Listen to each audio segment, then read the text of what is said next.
Okay, you are on Metal Maniac, and I'm Jens Johansson from Stratovarius.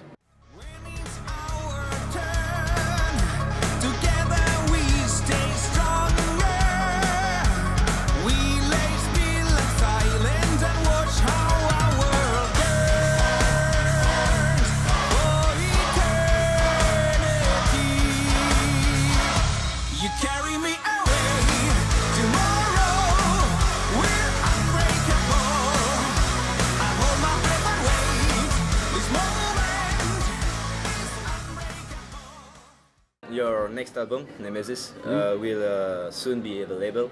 Yes, in about a month, something like that. Yes, in February. So could you present briefly this album to us? Well, standard album has I think 11 tracks. We have special edition with 13, isn't it? And I hope it's gonna be something that people like. It seems like the people in the press like it. So far, we have been on this press tour now. Like, I guess it's like the third or fourth day of the press tour. Me and Timo, and most of the journalists seem to like it. But now it's really we have to see what the fans think when we release it. But I mean, so far so good. Apart from that, I don't know. It's not like a concept album or anything like that. There's 11 separate songs that were written individually as units with melodic heavy metal, power metal, whatever you want to call it. So not so much to say really, but one ballad, like other songs are more up tempo. Okay, I see. So we can see on the artwork of this album the Greek goddess of vengeance, Nemesis, flying over a planet utterly devastated. And so what does it represent to you? Well, special meaning? I thought of it, of course, what we did was we sent this information to the cover designer. It's a guy who we used for the previous 3 albums, a Hungarian person called Gyula Havanksak.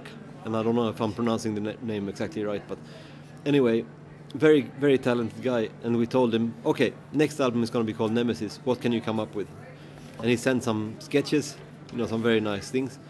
And I think, to me, it looks like there's a planet, somebody has fucked up this planet very badly. And then there's this chick there with a sword, and she's about to swoop down on this person or whatever did this damage, and she's gonna kick its ass. Okay. But some people think that maybe she's the one that put all these things on fire, so I don't really know. I mean, it's I guess he just made the picture, and for him, I'm not quite sure what he meant. Okay. And I think it's probably good that it's a little bit vague, because people can think different things about it, but it's clearly somehow related to this title. But the title itself, it's also one of those things. I mean, when you make an album, it should ideally have a title.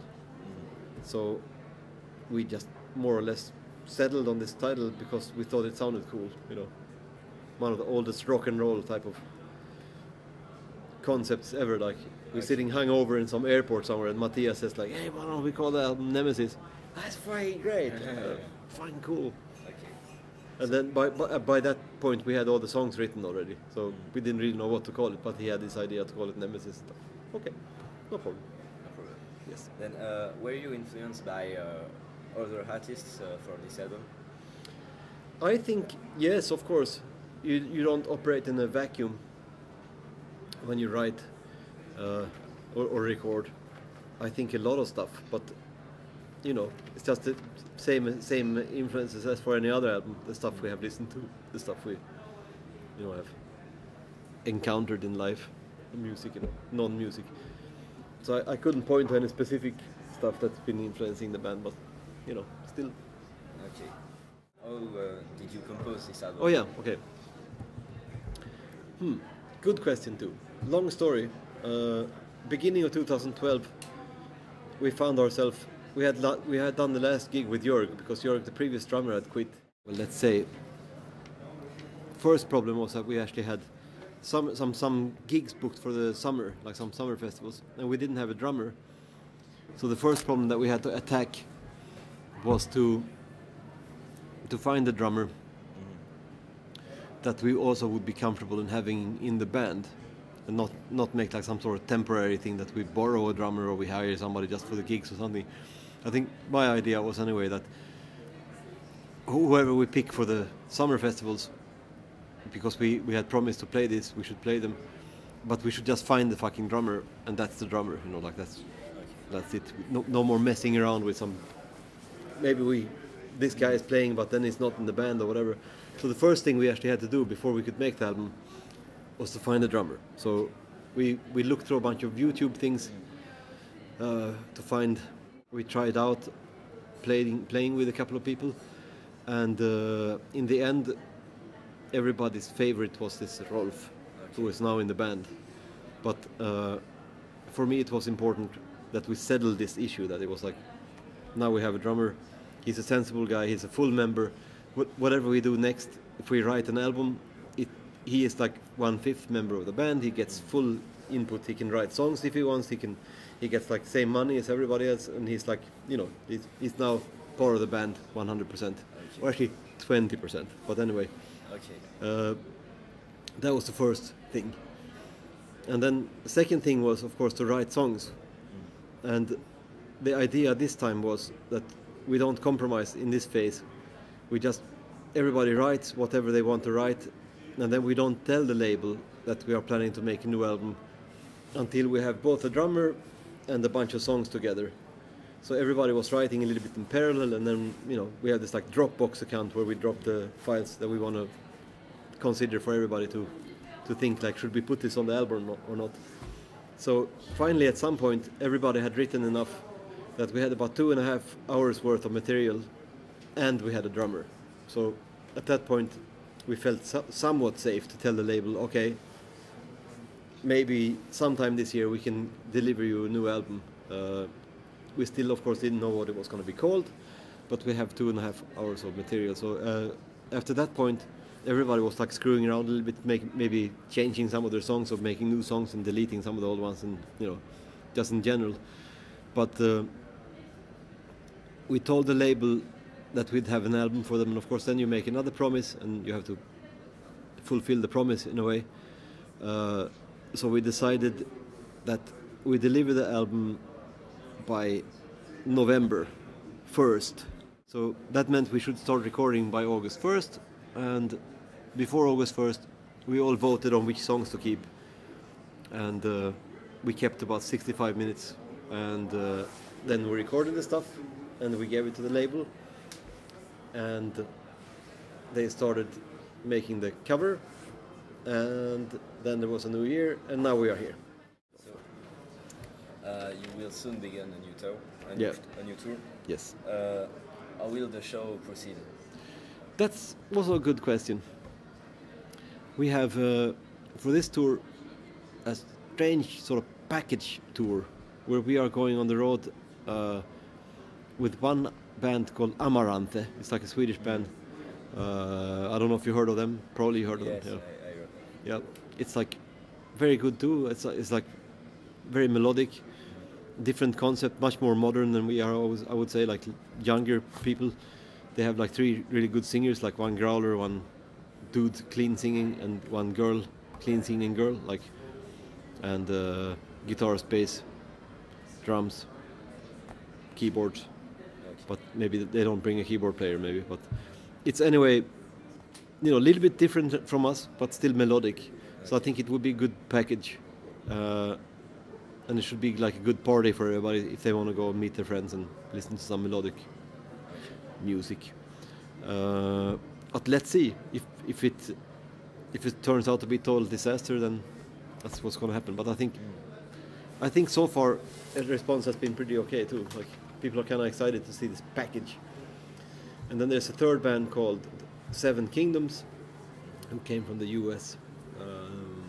I would say that's even more traditional power metal with female singer stuff.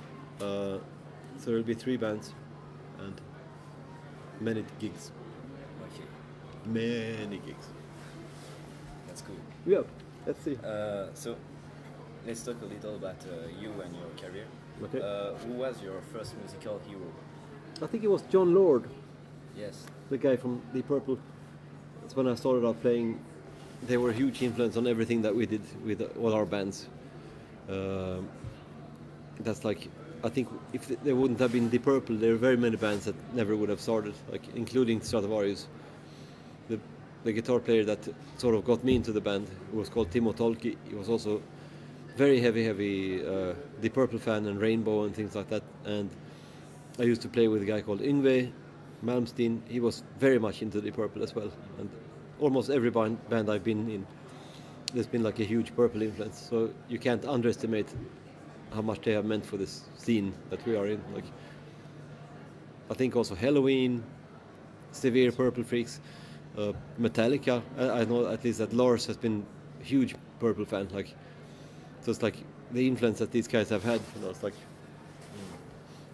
he's a well-documented Purple freak. I mean, I know that they don't sound like Deep Purple at all, but it's still what drove Lars from going from tennis to start playing the drums. You know, like bands like Purple. Okay. How did you decide you will make a career out of music? I don't know. It just happened, or it was an accident. Yeah. And if you had to redo it, would you do it again? I think so. If I could, Yes. if I could have the same amount of luck that I did, like, because a lot of it is also luck. You just have to be very lucky, be in the right place at the right time, and like, or sometimes the wrong place at the right time. So the band Stratovarius has been existing for 28 years. Yes. You are releasing now your 15th album. It's something like that. Yeah. I don't. And how do you explain such a long life within the despite of? Well, that's easy. We have changed members so often. It's like when the band started, there was of course one lineup of members. This lineup has been replaced already twice. So there's like 2 times there's no original members. Like, so there's been always this fresh blood coming into the band. And I think with the new people comes like new ideas, and that's probably one way of staying a little bit interesting. And I think this last major bloodletting, which came in between 2005 and 2008, when Jari and Timo Tolkki left the band, and it became this lineup which we have now, basically. Of course, the band changed a lot, but maybe that's something you need. You need to mutate a bit into different directions. I don't know if it's good or bad. I just know that they keep letting us do records, and we must be doing something right. I mean, we are here. They pay for us to talk to a bunch of people like about the record. So I think it's something that's working. But I don't know. I've been with the band now, it's something like 15 years. And I think, you have to be a little bit open-minded when there comes new people in, and let them take their space that they want to take. Okay. Do you regret certain choices since the beginning of your career? Probably I could have drank less. That would have been good. But other than that, like, not really. No. Okay. But there's been a lot of senseless drinking, especially in the early years. Like with Yngve, everybody in the band was like idiots. So we did a lot of stupid things. But you can't change the past, so it's no point in dwelling on it. Really. Okay. So let's talk about serious things. Could you describe each member of the band?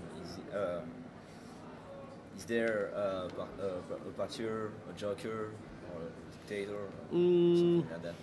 Dictator we have avoided now. That's one of the things also about this new. Since 2008, we have actually really put an effort into making sure that nobody's like pushing the other guys around. We have really made sure we listen to everybody, and you shouldn't be considered just because you are loud or because you are shouting or if you're angry or something like that. Everybody has an influence, and I think it's perhaps not so important for what comes out in the end, but it's important for everybody to be happy. And of course, when everybody's happy, I think better things come from the band. Other than that, I mean, there's of course everybody's a character in the band, but it's very hard to sum up in one word. There's not really any joker or any. Everybody's hardworking.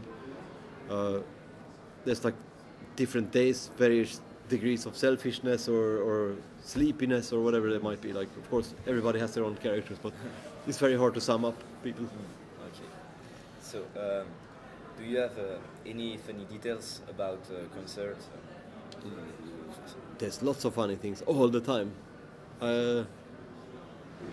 Well, also you don't want to frame your bandmates, but you know, usually it involves people being drunk or doing stupid things. Like, Okay. the one thing, well, I'll tell you one funny story, but maybe Matthias will hate me for this, but it's funny enough that, you know, we were in Czech Republic and there was a great show. It was like something called Masters of Rock this last summer, and